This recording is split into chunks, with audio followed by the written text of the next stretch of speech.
Right then, welcome back to the channel. Stephen Howson. Let's have a quick review of the game. Cheers to everyone for joining. Make sure to subscribe if you'd like to get a comment in.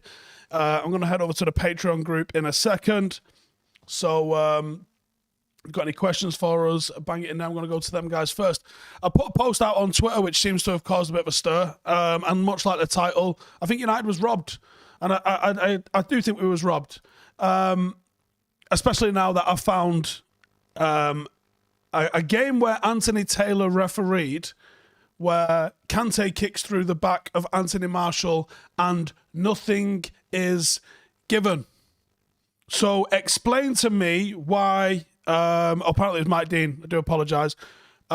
Explain to me why nothing is given, free kick or penalty, either way, it wasn't given as a foul when Kante's accidentally, eyes on the ball, kicked as Tony Marshall's foot come over the top. The foul, the whole, right, were United dominated? Yeah, we were. They had 24 shots. No one's denying that's the crack. Were United dominated? Yes, we were absolutely dominated. What happens when you go to a team like this is you have to try and be compact and you have to try and be tight. You have to try and limit what they're going to do, and then you have to be clinical in the break. That was what Manchester United did. Manchester United managed to achieve that. And for me, they were worth more than the single point that we got out of this. Because they had 24 shots, right? And it took one from the spot for that soft-ass penalty for it even to be considered a game where they can get onto the score sheet. Absolutely. Someone's just tweeted me saying, oh, but if they didn't have Timo Werner, well, guess what? If we didn't have fucking Fred taking that shot at the end, where would we have been? Point is, that's who took those shots. That's who took our shots. At the end of the day, Manchester United have been robbed because it was not a penalty kick in my opinion. Simple as that. Absolutely not a crack. So I'm not happy. Not happy. And look, I'm under no illusions here. United were dominated. That's football, though. Sometimes you take the opportunities that are given to you, but ultimately, yeah. If one's not a foul, the other isn't a foul. We just want a little bit of consistency. Someone's just tweeting me here now saying, is this the hill you're going to die on? Yeah, it is. That's what I do.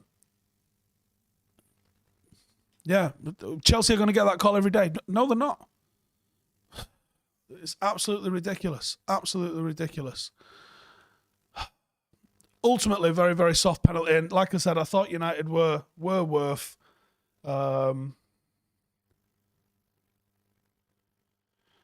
were worth the 3 points there. Big call from Michael Carrick to bench Ronaldo at the start of the game, but I thought it was paying off for him. Sancho looked lively. I thought Marcus still looks like he's lacking a little bit of match fitness. I just can't get over that penalty, man. It's just...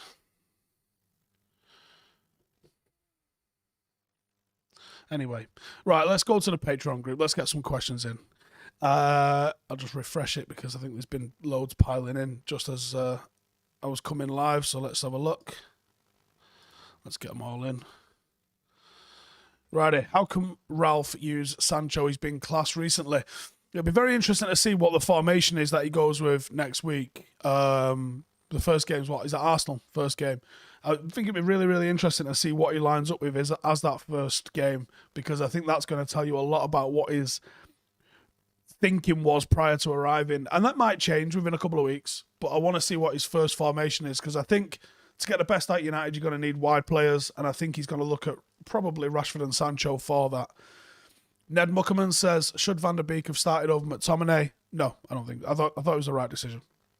Notch, how sweet would it have been a piss boil had we scored from our late corner following an offside? Yeah, so I said this on the watch along.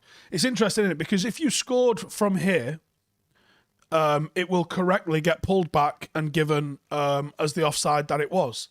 However, when VAR and the current system allows play to go on, someone could have got injured, or what happened and United went and got a corner. Now, if United had scored from that corner, they wouldn't have pulled it all the way back to look at what happened before the ball had gone dead. But ultimately, why don't you?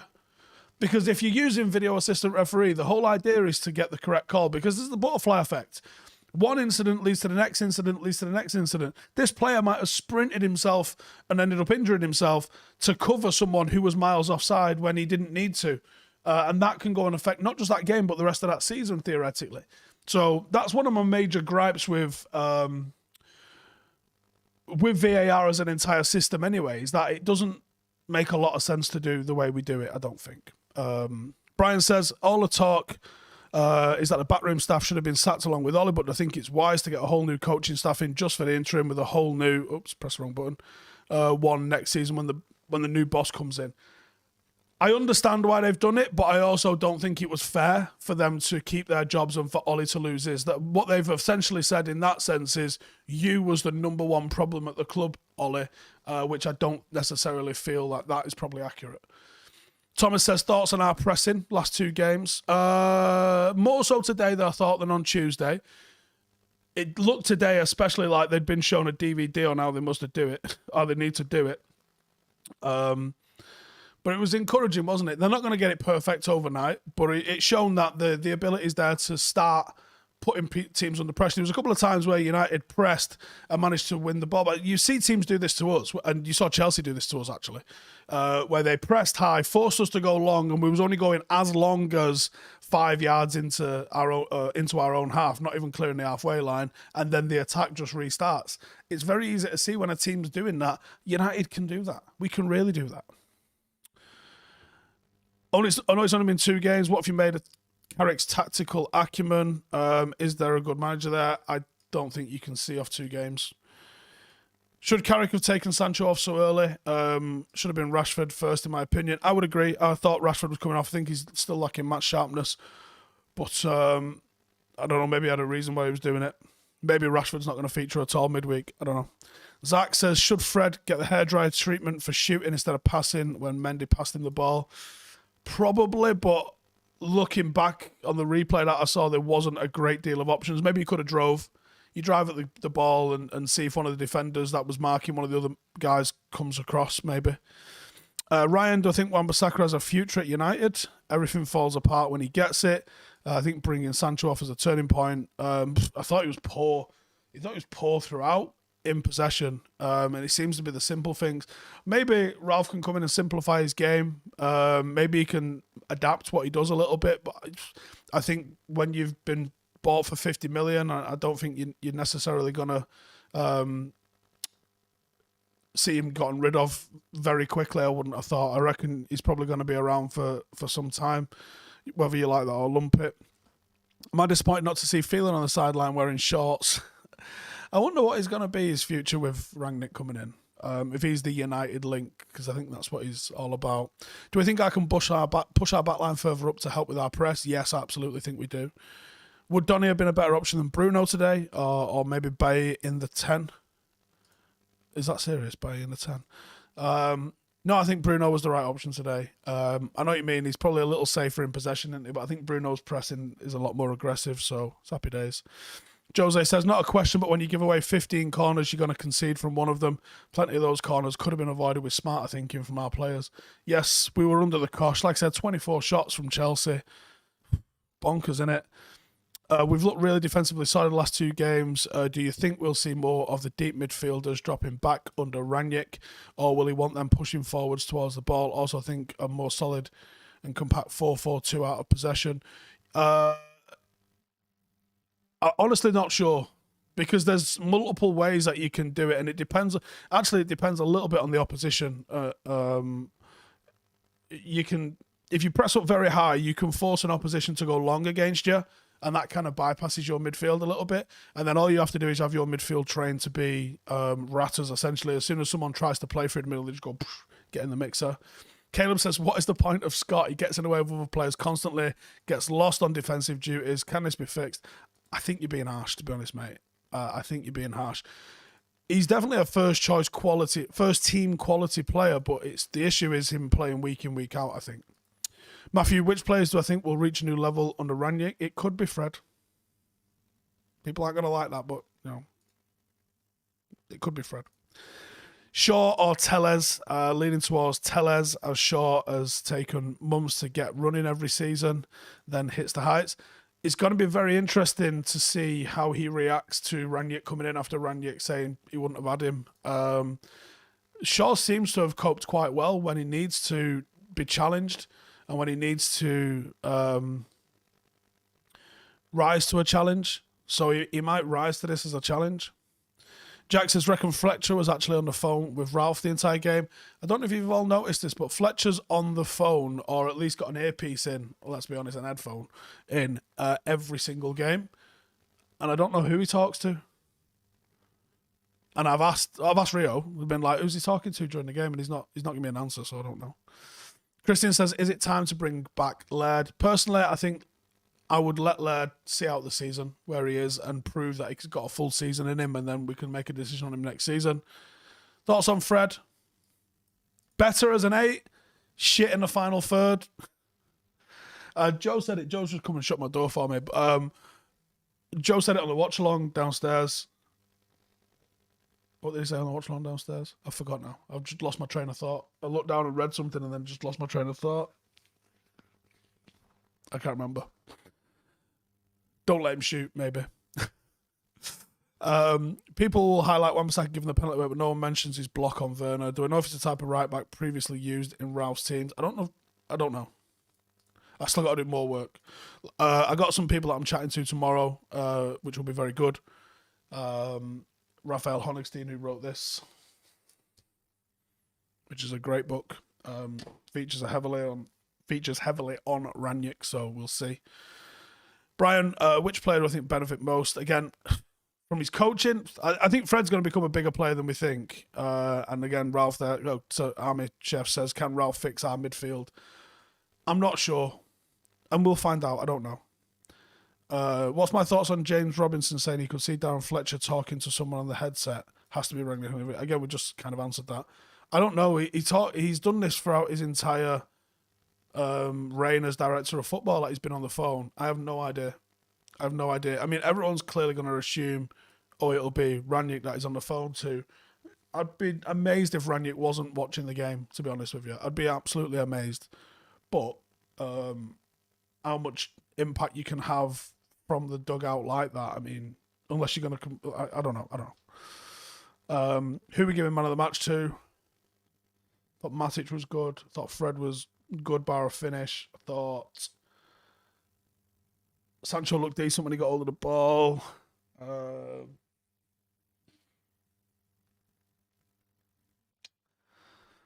Bay was decent. Man of the match, probably De Gea. He had to make some big saves, didn't he? Spice Rum or Pussers? Spice. Not really an outstanding performance, but considering Chelsea's probably one of the best teams in Europe, kind of happy with the result. We look much better than in previous games against our rivals. Totally agree with that. Totally agree that you do take a draw against your rivals. You do, away from home, right? It's on the home team to win the home games, so you'll take a draw against the bigger teams. And United managed to get the draw. So happy-ish with that. But in the circumstances, I feel robbed. I do. I feel like we had enough in us to get over the line with it.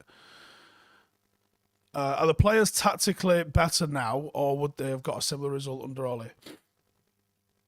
Well, you can't say, can you? I don't remember us going for a game like that.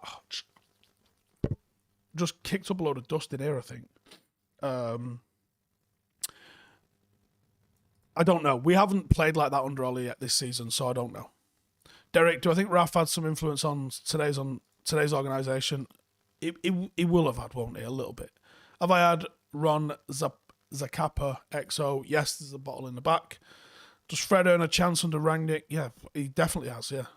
And Dean says, would have taken it at the start of the game, but feel like yourself, we were robbed. All the ref needs to do is look at the replay. It was nonsense, wasn't it? Honestly, it was so bad. On a random one, what rum am I drinking now, or am I still on the bumbo? Probably go-to is Diplomatico and Salford. We are doing a rundown next week, though. That's Patreon only. So if you want to support the channel, you want to get some extra content, it's going to be Janine's Friends versus mine, with me and Janine hosting. And that's going to be on Saturday, the 4th of December, 9 o'clock, live only on Patreon. Quick one. What was the book you mentioned this week? The Barcelona Legacy? Yes. That was The Barcelona Legacy by Jonathan Wilson. Yep. Delo over Wan-Bissaka from now on, or is he still having night terrors about Danjuma? Delo is not the answer, mate. It really is not. Will Rangnick religiously implement his style and philosophy on United, or will he tailor his approach to include some of United's footballing values? He will tailor it to his own values, and also formationally it'll be on the players that are available to him. And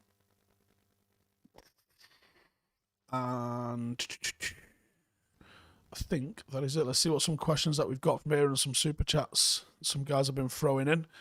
So cheers to everyone that has just joined. Let's see what some of these super chats are saying. Right, so we've got, even if Fletcher wasn't talking to Rangnick, I suspect that Fletcher was there during the meetings with Rangnick when they discussed what's wrong with tactics. I agree with you about being robbed. I know Fletcher had a part to play. I don't know how big that part was, but I know he had a part to play in the selection of Rangnick. Do I think coaching can help our tight passing? 100%. Listen, the highlights don't necessarily do this justice. But I started my own football team to learn a lot about football coaching, a little bit more about the game, just deepen my own knowledge and prove some of my own bollocks. Like, do I actually know what I'm talking about here? Or am I just waffling shit? Well, I think anyone that's, and I'll post 90 minutes into Patreon for you guys if you want to watch it. But I think that what we've been doing with Paddock has been brilliant, to be honest with you. I'll be completely honest. I think some of the games that we've played lately, last week we lost in a cup game. I didn't think we deserved to lose. I thought we were brilliant. And I thought the way we played yesterday, we won 6-1 yesterday. We won 6-1 yesterday, and at times, I'll give you an example. We kicked off. They kicked off, actually. The opposition kicked off. We won the ball back in 8 seconds. Now, I've spoke to my dad and tried to explain a little bit about our style of play. Unfortunately, it's a bit Liverpoolish, without the sort of bombing forward and all that sort of stuff. But here's an example of how we play. It is very Rangnick kind of inspired in a way. The opposition kicked off. We won the ball back in 8 seconds of the initial kickoff.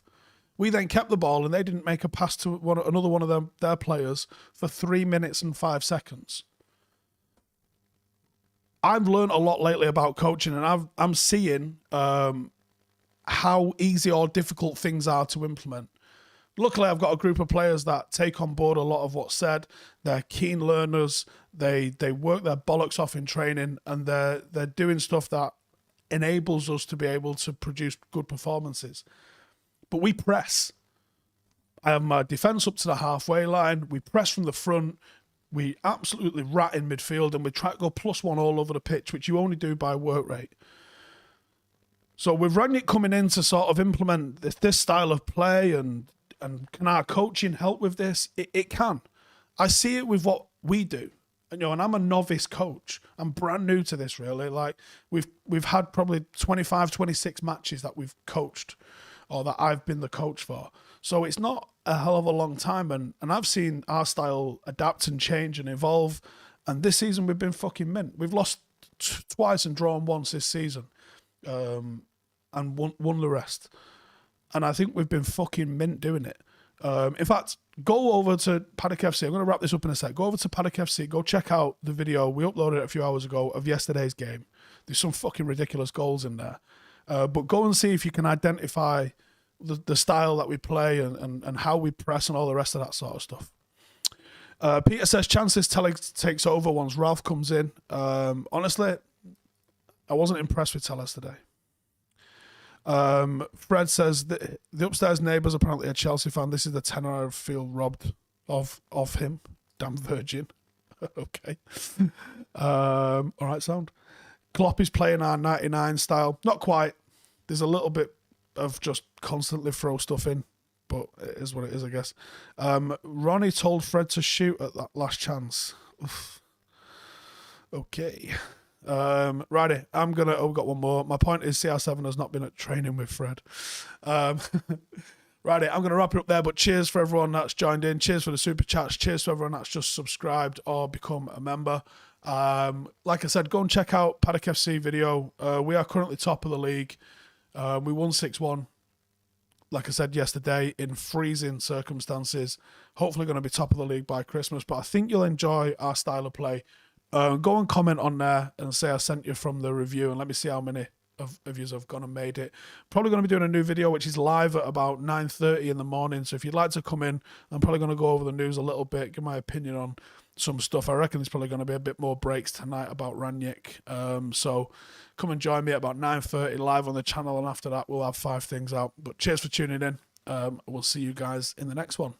Like I said, go check out Paddock FC and let me know what I've sent you on there in a bit.